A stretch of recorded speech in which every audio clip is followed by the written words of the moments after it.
बासी कड़ी में उबाल विपक्ष की एकता यानी थर्ड फ्रंट, तीसरा मोर्चा और महागठबंधन के नाम से एक बार फिर 2024 की तैयारियों के लिए विपक्षी दल एक होने की बात कर रहे हैं। ये तमाम लोग एक दूसरे के कितने साथ होंगे या कितने साथ रहे हैं ये सबको मालूम है। कभी कांग्रेस और ममता बनर्जी एक थे, दोनों अलग हुए। कभी शरद पवार और कांग्रेस एक थे, फिर अलग हुए। कभी नीतीश कुमार भाजपा के साथ रहकर सत्ता में रहते हैं, आज भाजपा को हराने की बात करते हैं। कभी ममता बनर्जी बीजेपी के साथ रहकर सत्ता का सुख भोग चुकी हैं, आज बीजेपी को बाहर करने की बात करती हैं। और अगर बात करें नीतीश कुमार और तेजस्वी यादव की तो पलटू चाचा जैसे कई लफ्ज आपको याद आ जाएंगे। बहरहाल उम्मीद की जा रही है कि ये तमाम लोग 2024 में भले ही एक हों या ना हो, लेकिन कम से कम इनकी अपनी अपनी दुकान तो चल ही जाएगी, क्योंकि अरविंद केजरीवाल जी भी इसमें मौजूद हैं।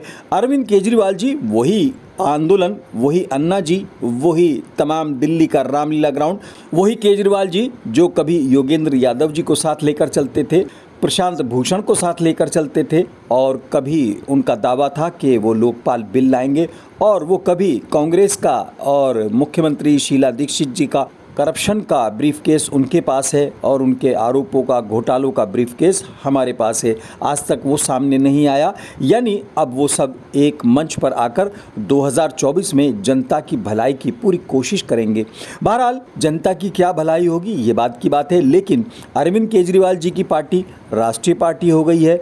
वही अरविंद केजरीवाल जी जो एक अध्यादेश के खिलाफ राज्यसभा में विरोध करने के लिए कांग्रेस पर खास तौर से दबाव बना रहे हैं, और जिनको लेकर अब कहा जा रहा है कि जनता दल यूनाइटेड और कांग्रेस अरविंद केजरीवाल के एजेंडे को समझने लगे हैं। बहरहाल 2024 के चुनाव से पहले जनता एक बार फिर उम्मीद कर रही है कि थर्ड फ्रंट, महागठबंधन और तीसरे मोर्चे जैसे कुछ नाम फिर सुनने को मिलेंगे, यानी राजनीति के अंदर बासी कढ़ी के अंदर उबाल लाने की कोशिश की जाएगी। हांडी कितनी चढ़ेगी ये बात की बात है, क्योंकि कभी चंद्रबाबू नायडू इस तरह की कोशिश करते थे और उनकी आज याद किसको आ रही है। और ख़ास तौर से उद्धव ठाकरे भी बीजेपी का विरोध कर रहे हैं, जबकि कभी शिवसेना कहती थी और उद्धव ठाकरे कहते थे कि बीजेपी का और हमारा तो डीएनए एक है। उधर जम्मू कश्मीर से महबूबा मुफ्ती और फारूक अब्दुल्ला भी बीजेपी को हराने के लिए एकजुट हो रहे हैं, जबकि अपने स्टेट में ये दोनों आमने सामने एक दूसरे के खिलाफ लड़ते हैं। ये कितने एक हो पाएंगे, जबकि महबूबा मुफ्ती भी इसी बीजेपी के साथ सत्ता के गोते लगा चुकी हैं। सच्चाई ये है कि इसी विपक्ष की एकजुटता की कमी का खमियाजा एक ख़ास समुदाय, ख़ास तौर से माइनॉरिटीज़ और मुस्लिम समुदाय भुगतता नज़र आता है। लेकिन जब ये सत्ता में होते हैं तो सच्चर कमेटी के अलावा कई मामले तक लागू करने में इन्हें शर्म आती है। मेरठ, मलियाना, मुरादाबाद, हाशिमपुरा और आसाम भी इन्हीं के ज़माने में होता है, जबकि दिल्ली दंगों के दौरान अरविंद केजरीवाल की राजनीति सभी ने देखी है। जाते जाते आपको ये भी याद दिला दें कि जनता दल यूनाइटेड यानी नीतीश जी की पार्टी कभी बीजेपी के साथ ही मिलकर कांग्रेस को हटाने के लिए एकजुट हुई थी, और यही जनता दल ए बै से और यू तक पहुंच गई। और आज इसकी हालत यह है कि इसमें कितने दल हैं ये भी याद नहीं। शरद यादव जी कभी इसके अध्यक्ष होते थे, लेकिन बाद में वो बिल्कुल छिटका दिए गए।